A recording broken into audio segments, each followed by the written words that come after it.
O regime militar adorava falar de patriotismo com os brasileiros. A propaganda do governo exaltava a brasilidade, o povo, a cultura, a seleção, a bandeira e o hino nacional. Sem qualquer exagero, basta ficar de pé.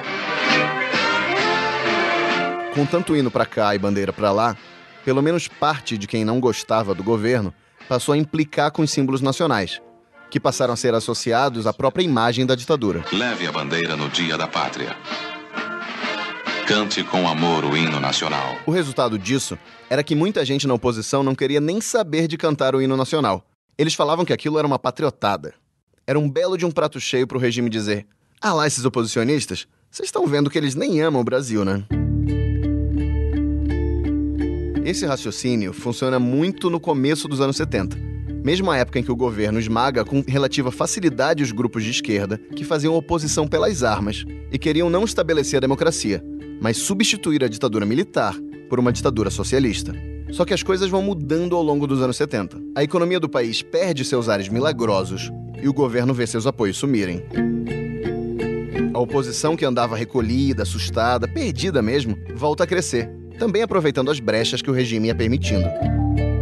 E aí a gente já tá falando de uma oposição que falava muito mais claramente de democracia, de eleição, de voto. Um discurso que ia se revelar bem mais efetivo e popular com a opinião pública do que assaltar banco para financiar a Revolução Proletária. O país e as cabeças vão mudando tanto que chegam os anos 1980 e a gente tem manifestação de rua convocada pela oposição com isso aqui. E neste momento começa a ser executado já pela segunda vez, nesta noite, o hino nacional brasileiro no Vale do Anhangabaú. As autoridades presentes aí no palanque, com os braços erguidos, preparam-se para cantar junto com o público o hino nacional. Estamos em 84, em plena campanha popular pela volta das eleições diretas para presidente. A luta não será fácil, mas a luta é possível e nós temos o coração cheio de esperança de que vamos vencer. A vitória será nossa! A proposta foi rejeitada pela Câmara. Mas ouve só como o público pró-diretas, que lotou a galeria do plenário da Câmara, reagiu.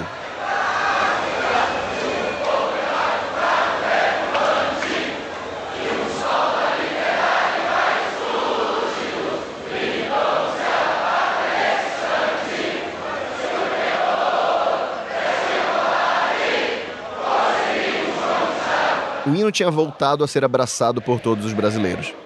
O país já não era mais o mesmo. E tudo estava acontecendo rápido demais. Rápido demais para um regime que era o mesmo. No Palácio do Planalto, quem ia ter que segurar essa peteca e deixar ela cair, respondia pelo nome de João Figueiredo. O episódio 21 do Presidente da Semana é sobre ele, o último general presidente da ditadura. Eu sou Rodrigo Vizeu e volto já.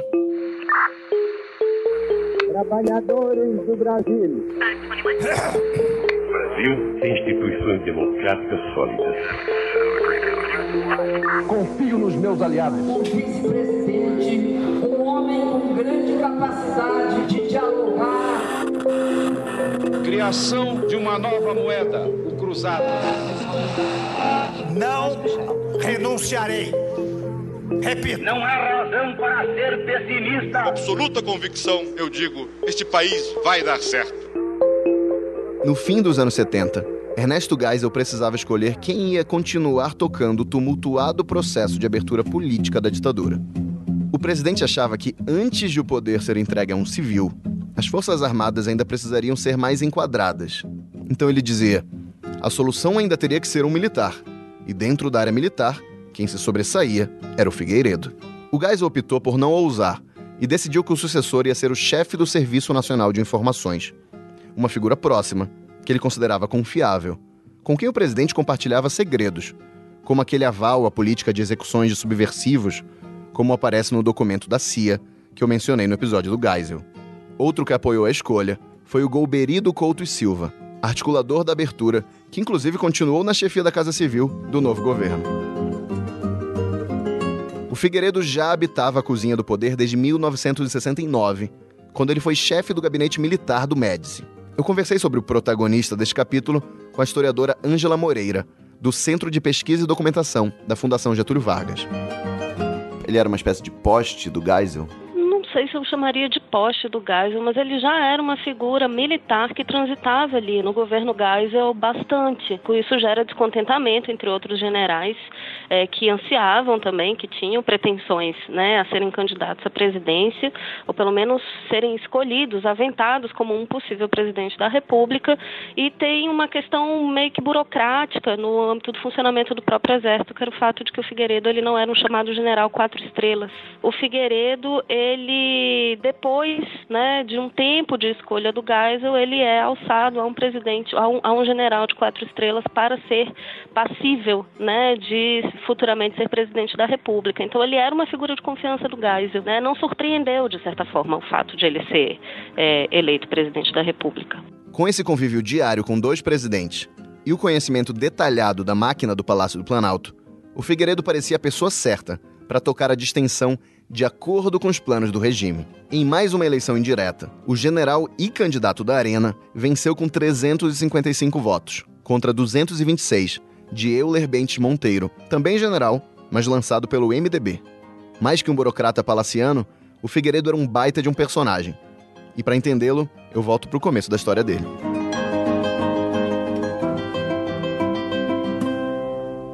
O João Batista de Oliveira Figueiredo nasceu no Rio, o que faz dele o primeiro carioca a chefiar o Estado brasileiro desde, acredite se quiser, o Dom Pedro II. Ah, e claro que eu estou excluindo dessa conta os membros de junta militar, porque, né, pelo amor de Deus, junta. O menino João nasceu em 1918, portanto ele não foi formado no tenentismo dos anos 20 e 30, como os presidentes anteriores da ditadura. Para os padrões do regime, tínhamos ali alguém da nova geração. Dá para dizer que o Figueiredo integrava uma espécie de aristocracia do Exército brasileiro. Com vários militares na família, ele era filho de Euclides Figueiredo, um oficial conservador e fiel ao governo da Primeira República, que combateu os tenentes em 1922 e ficou do lado do Washington Luiz e contra o Getúlio em 1930. Chegou a ser preso e depois lutou ao lado dos paulistas na Revolução de 32. Na oposição, o Euclides foi exilado, anistiado e preso de novo durante a ditadura do Estado Novo. Depois, ia virar político pela UDN, pois ia ser o filho desse preso político que ia virar presidente de outra ditadura, fazer a anistia e receber a missão de encerrar o regime. Ele tomou posse em 15 de março de 1979. Já com a faixa presidencial, o presidente Figueiredo agradece as palavras de seu antecessor e acentua: é meu propósito inabalável fazer deste país uma democracia. Agora sim, o plano era que fosse a democracia e a abertura pensada e guiada pelos militares. O Exército queria que, mesmo com o fim do regime, fossem mantidas as estruturas de informação e segurança nacional, idealizadas por ele. Os militares também se preocupavam que os envolvidos na repressão política sofressem algum tipo de punição no futuro, o que eles chamavam de revanchismo. Em resumo, a ideia era a seguinte: substituir as Forças Armadas e os mecanismos de arbítrio da ditadura por um governo civil, institucionalizado e ainda de viés autoritário. O que os militares não queriam era uma democracia sem restrições. A própria personalidade do Figueiredo combinava com essa mentalidade de uma transição sob rédeas curtas, o que faz muito sentido se a gente lembrar que o cara amava cavalo. O militar, que passou sua carreira muito mais em gabinetes do que comandando tropas, investiu na criação de uma persona presidencial.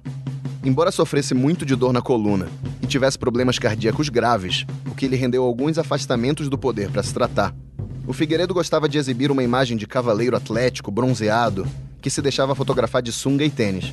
Ah, e claro, com aqueles óculos escuros que eram a marca registrada dos generais da ditadura. Aqui vai o presidente em entrevista ao Bom Dia Brasil, da Globo. Normalmente eu faço um percurso a pé, que esse percurso varia de dia para dia, conforme o dia. Há dias que é mais movimentado, que tem mais subida, os médicos exigem para exigir um pouco mais de coração. E depois faço 30, 40 minutos de halteres. Figueiredo fazia o tipo informal, esquentado e mal-humorado.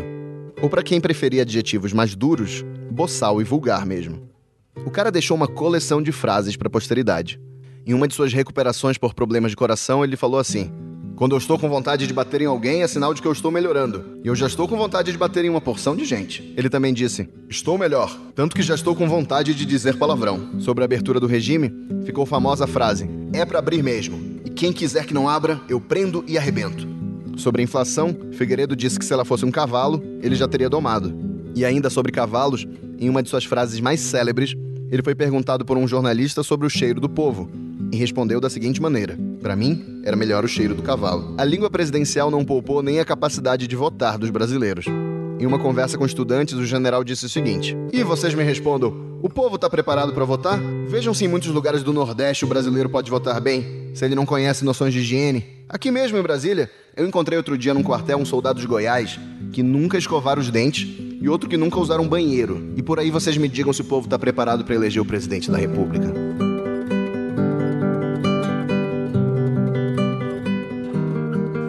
Essa língua e a forma instável com que lidaria com o mar de tretas que teve no governo fez com que os próprios Geisel e Golbery se arrependessem depois de terem escolhido Figueiredo. Para eles, o ex-chefe do SNI tinha se transformado em outra pessoa após vestir a faixa presidencial. No livro A Ditadura Encurralada, o Hélio Gaspari fez outra análise. Abre aspas. Jamais houve dois Figueiredos. Houvera um general trancado no gabinete militar e no SNI, protegido ora pela censura, ora pela trama para torná-lo presidente. Retirado das funções militares e da redoma, expôs-se. Expondo-se, mostrou-se um primitivo.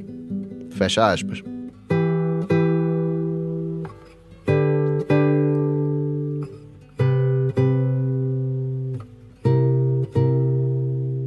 Esse presidente inábil ia ter que lidar com vários problemas. Mas dá para dizer que o pai de todos esses problemas era o caos da economia brasileira. Os gastos públicos e os empréstimos que tentaram esticar os anos do milagre vieram cobrar a conta. E em nada ajudou um novo choque do preço do petróleo que reduziu recursos para investimentos. Entre discordâncias internas e vai-e-vens, o governo oscilou entre tentar manter os velhos estímulos e ajustar a economia, admitindo de uma vez a recessão.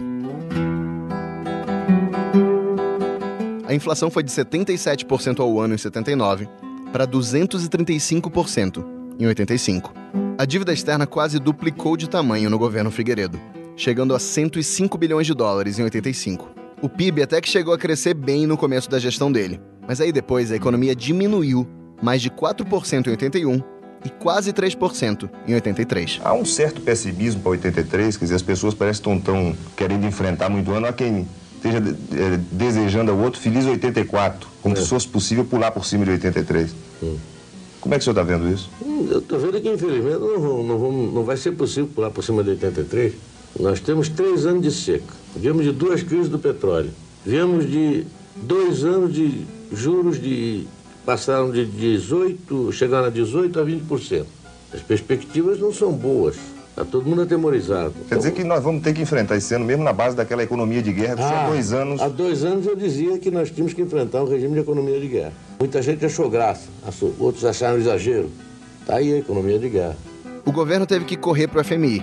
O Delfim Neto, que tinha voltado como ministro da Agricultura e depois do Planejamento, era alvo de versinhos pelas ruas, como "Estamos afim da cabeça do Delfim".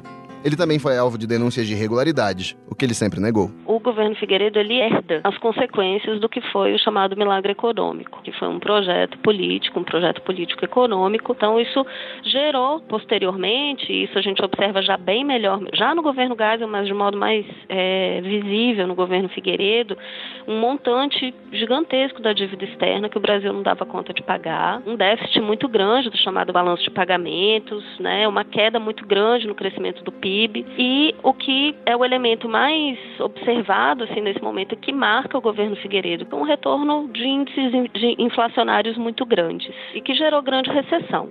Então isso agravou um quadro de miséria, mesmo de desigualdade social muito grande, que marca a década de 80. Com a economia capengando desse jeito, o governo tenta manter as coisas sob controle na política. Logo ao chegar ao poder em 79, o Figueiredo encaminha ao Congresso uma lei de anistia. Espero ver os anistiados reintegrados na vida nacional. E que isto feito, saibam, possam e queiram participar do nosso esforço em prol dos ideais que, sendo os da Revolução de 1964, são os de toda a nação. Entre caçados, banidos, exilados e exonerados, a lei de anistia beneficiou mais de 4.000 brasileiros. Foram recebidos com festa em aeroportos Leonel Brizola, Miguel Arraes, Fernando Gabeira e Herbert de Souza, o irmão do cartunista em fio. Como é que...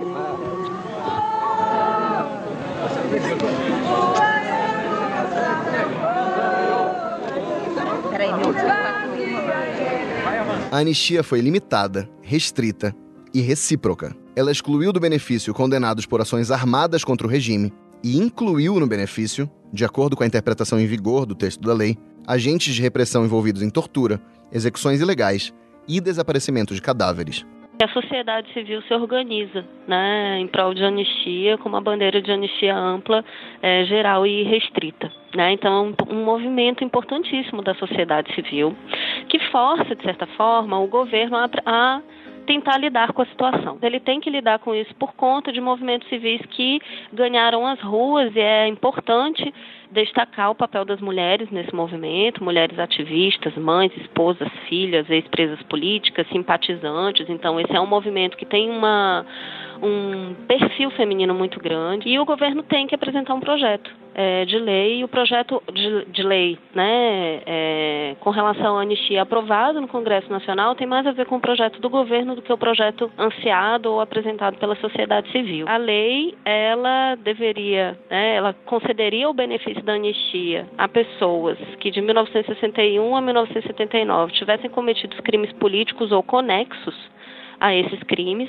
ou que tivessem sido de alguma forma arroladas em atos institucionais, atos administrativos, etc. Então, em nenhum momento da lei de anistia há uma menção direta, clara e objetiva de que deveriam receber o benefício da anistia agentes repressivos que tivessem cometido alguma violação aos direitos humanos, que tivessem atuado em situações de tortura, mortes, desaparecimentos e etc. Essa é uma interpretação da lei, vigente até hoje por conta da decisão do STF em 2010. O regime, como já se via desde o Geisel, fazia abertura assoprando e mordendo. Ao mesmo tempo em que fez a anistia, o governo fez uma reforma partidária para acabar com o sistema de 2 partidos políticos, a Arena e o MDB. A ideia era, agora que a ditadura estava impopular, evitar que as eleições fossem vistas como um plebiscito entre o partido do regime e outro da oposição. Outra exigência era que os novos partidos deveriam ter a palavra partido em seus nomes, ou seja, o popular MDB não podia mais ter essa sigla. Dessas novas mudanças de regras do jogo, saíram partidos que estão aí até hoje. O MDB virou o PMDB, a Arena sumiu e o novo partido governista era o PDS, Partido Democrático e Social, um ancestral de partidos que estão hoje aí, como o PP e DEM. A sigla do velho PTB do Getúlio foi disputada por Brizola e por Ivete Vargas, parente do ex-presidente. O TCE decidiu a parada em favor da Ivete, e o PTB virou um partido menor, uma linha auxiliar do regime.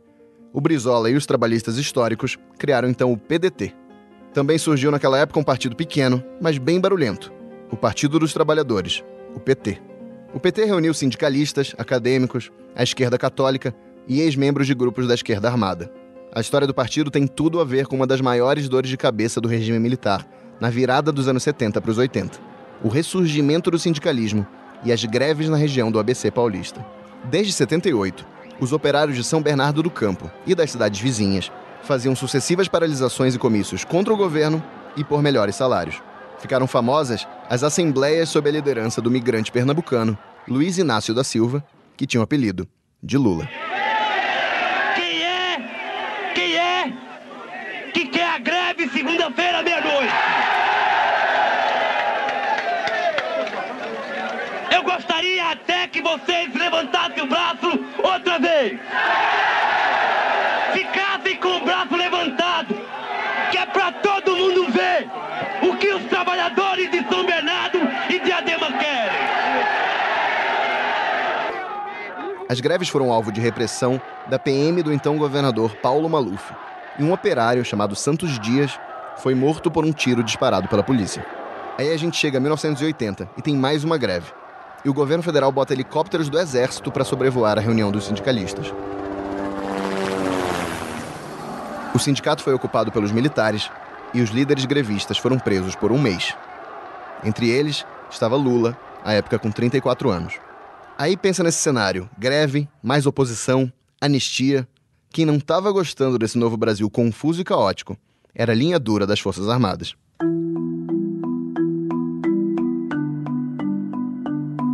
O governo Figueiredo ele é marcado, sobretudo nos anos de 1980 e 1981, por atentados que são atribuídos à chamada direita radical, os chamados terroristas de direita, com relação a uma tentativa de impedir o processo de abertura política, né? Então, em 1980 a gente tem uma série de atentados a bancas de revista. Em 1981 a gente tem aquele que é considerado o ícone, né, desses atentados, que foi o atentado do Rio Centro. Naquele 30 de abril de 81, 20 mil pessoas estavam no pavilhão do Rio Centro, no Rio, para um show em comemoração ao Dia do Trabalho. 2 bombas explodiram no local. Uma delas numa estação de energia e a outra no colo do sargento Guilherme Rosário, que estava num carro no estacionamento, ao lado do capitão Wilson Machado. Os dois eram do Destacamento de Operações de Informação, o DOI, e integravam a máquina de repressão do Exército. O sargento morreu e o capitão foi socorrido por uma estudante que passava pelo local, chamada Andréa Neves, neta do líder oposicionista Tancredo Neves e irmã do futuro presidenciável, Aécio Neves. A versão oficial insistiu que a explosão teria sido obra, na verdade, da Vanguarda Popular Revolucionária, a VPR, grupo de esquerda eliminado anos antes pela ditadura. Em um vídeo revelado muitos anos depois pelo Fantástico, o Figueiredo contou como soube desse atentado. Eu estava na Granja do Topo um sábado de manhã, quando recebi um telefonema do inspetor de Aquino, comunicando: houve um fato assim gravíssimo, tem um capitão que está muito mal e um sargento morreu.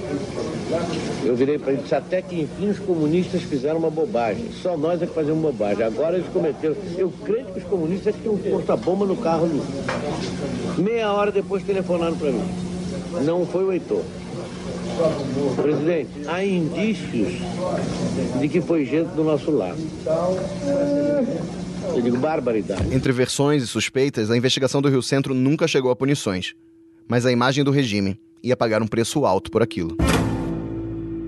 Isso provocou um desgaste muito grande no governo Figueiredo. Provocou um desgaste de saúde também, inclusive. A ele houve divergências sérias do ponto de vista da configuração do governo Figueiredo. Golbery, que era o chefe do gabinete civil desde o governo Geisel, que era, de certa forma, uma cabeça, assim, um ser elaborador do que seria esse projeto de distensão política, ele pede para sair do governo Figueiredo. O atentado ao Rio Centro foi mais uma coisa a reduzir a influência do governo no processo de abertura. Chega a eleição de 82, e o governo até tenta reduzir o estrago a ser feito pela oposição, criando uma coisa chamada voto vinculado, em que você tinha que votar no mesmo partido para governador, senador, deputado, prefeito e vereador, tudo de uma vez. O plano do Figueiredo era manter o controle do processo e do Congresso, de olho nas eleições indiretas, previstas para 85.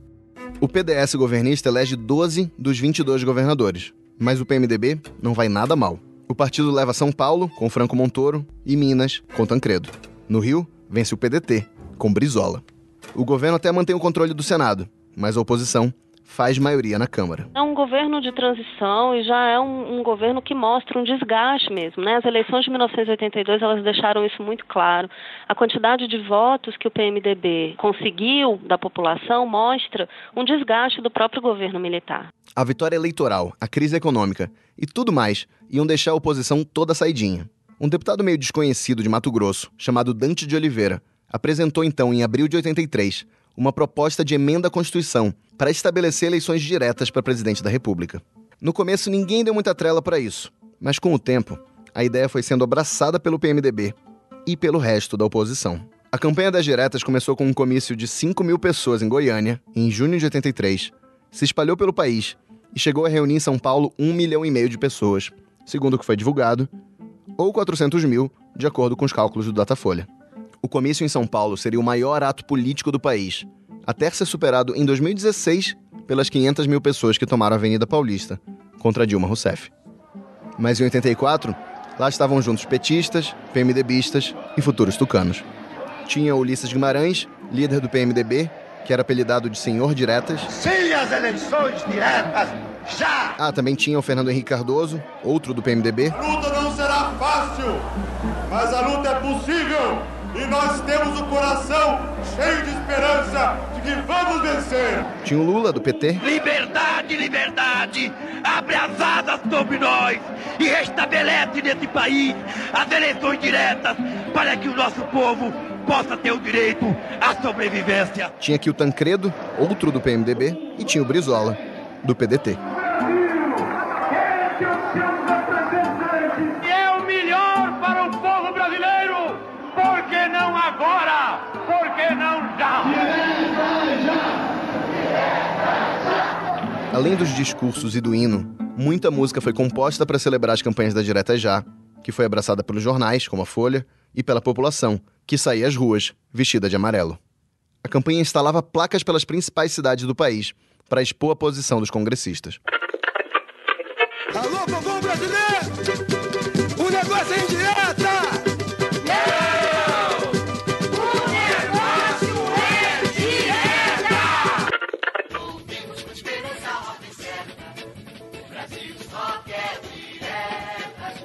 Os articuladores do movimento estimaram até 30 milhões de pessoas presentes nos eventos pró-diretas por todo o país. A campanha recolocou os brasileiros nas ruas por motivos políticos, coisa que não se via desde os anos 60. Mas a verdade é que aquela ditadura de 20 anos ainda tinha força. O Figueiredo decretou estado de emergência em Brasília e no entorno do Distrito Federal para evitar as pressões populares. Um general da linha dura, o Newton Cruz, ficou a cargo de criar barreiras nas entradas da capital federal e dissolver manifestações. A votação da emenda na Câmara foi em 25 de abril de 84, em uma sessão que durou 16 horas. Seguindo a orientação do Palácio do Planalto, o PDS tirou 113 deputados do plenário. A eleição direta para presidente teve 298 votos a favor e só 65 contra. Mas ainda assim, faltaram 22 votos para compor a maioria necessária para aprovar a emenda.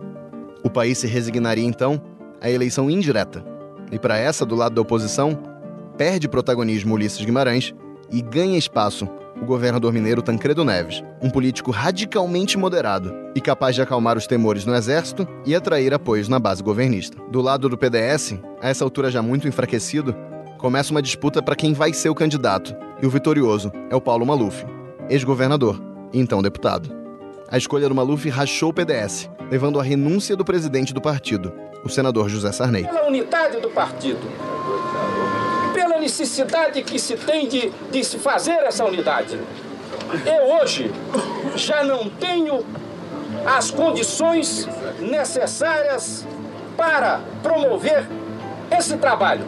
E, portanto, eu, nesse momento, eu renuncio à presidência do partido e entrego a deputada. Muito obrigado. O Sarney não foi o único político com toda uma história de amizade e serviços prestados à ditadura que abandonou o barco naquelas horas finais. Vários outros sentem para que lado o vento está indo e criam a Frente Liberal, que ia ser o embrião do futuro PFL, que depois virou Democratas. Daí o Tancredo costura uma aliança gigantesca, que ia dos dissidentes do regime, passando por PMDB, PDT e até os comunistas. Ah, e com Sarney como candidato a vice. E é curioso que, mesmo sendo uma eleição indireta, tinha campanha, comício pelo país e até música. Já chegou a hora do Brasil mudar. Em 15 de janeiro de 85, os membros do colégio eleitoral deram 480 votos a Tancredo e só 180 a Maluf. O PT decidiu se abster em repúdio ao processo indireto. E 3 petistas que votaram em Tancredo foram expulsos do partido. Depois disso, o senador Moacir Dalla, presidente do Senado e que dirigiu a mesa da sessão, vai fazer a proclamação oficial ao candidato Tancredo Neves. Com aquela eleição, o Brasil teria seu primeiro presidente civil desde João Goulart, de quem Tancredo foi primeiro-ministro. Vim para promover as mudanças políticas, mudanças econômicas, mudanças sociais. Nunca em nossa história tivemos tanta gente nas ruas para reclamar a recuperação dos direitos de cidadania e manifestar seu apoio a um candidato. Dizia-nos, há quase 200 anos, Tiradentes, aquele herói enlouquecido de esperança: poderemos fazer deste país uma grande nação. Vamos fazê-la. O próximo passo foi realizar a ligação telefônica entre Tancredo e o presidente Figueiredo, que foi transmitida pela TV com a telinha dividida para mostrar os dois. O episódio é absolutamente caótico e barulhento, com seguranças empurrando todo mundo e até o Sarney com dificuldade de se aproximar do Tancredo. Olha lá, Tancredo já está no telefone. Já está falando. Eu quero aproveitar a oportunidade para apresentar meus cumprimentos ao senhor pela sua eleição à presidência da República. Muito obrigado ao senhor. O Figueiredo então sai de cena E fica famosa uma declaração que ele dá em uma entrevista a seu ex-porta-voz Alexandre Garcia, transmitida pela TV Manchete. Presidente, agora, deixando de lado os políticos, e a gente imaginando que aqui essa câmera está registrando a entrada do senhor na casa do brasileiro médio, do povo, povão, o que o senhor diria agora para o povão que está vendo o senhor aí, nesse momento que o senhor está deixando a presidência da República? Bom, o povão que poderá me escutar será talvez os 70% dos brasileiros que estão apoiando o Tancredo. Então, desejar que eles tenham razão e que o doutor Tancredo consiga fazer um governo bom para eles. E que eles o doutor Tancredo consiga dar a eles o que eu não consegui. E desejar felicidade para eles. E que me esqueçam. E que não me venham conversar mais sobre política. Que aí eu abro o meu arquivo.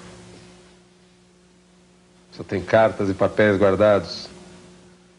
Muitos.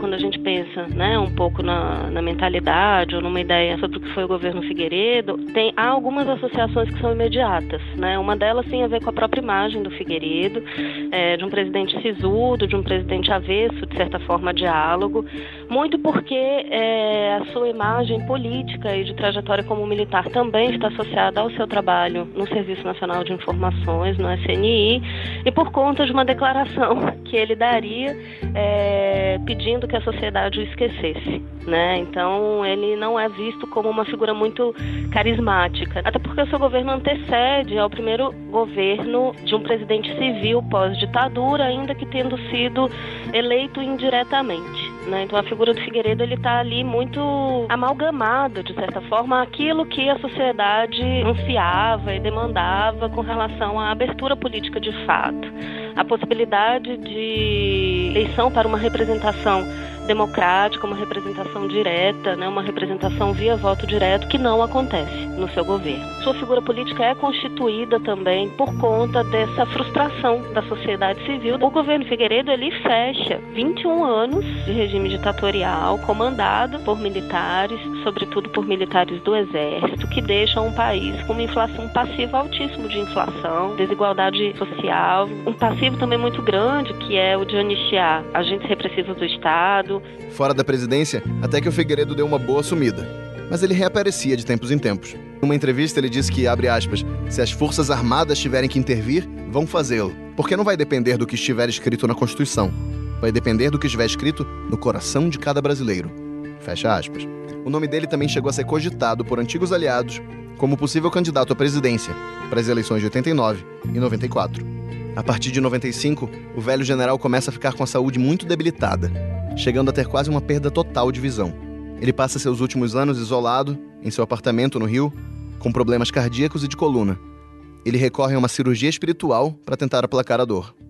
O ex-presidente morreu na véspera de Natal de 1999. Protegido pela lei de anistia que ele promulgou, o Figueiredo, assim como todos os chefes da ditadura que o precederam, jamais sofreu qualquer tipo de punição por eventuais crimes cometidos pelo Estado brasileiro entre 1964 e 1985. Ontem foi escolhido o novo presidente do Brasil. E agora eu volto para 85, mais especificamente para o Rock in Rio e para Herbert Viana. E a gente vai ver aquela careca na TV por um bom tempo, mas a gente espera que alguma coisa de bom seja feita, né? Eu sou o Rodrigo Vizeu e faço a pesquisa, a produção e a apresentação desse podcast. O Vitor Parolin está de férias, beneficiado pelo direito criado no Brasil pelo presidente da semana, Arthur Bernardes. Mas não há razão para ser pessimista, porque agora temos Ramon Mineiro para pilotar a edição. Até a próxima.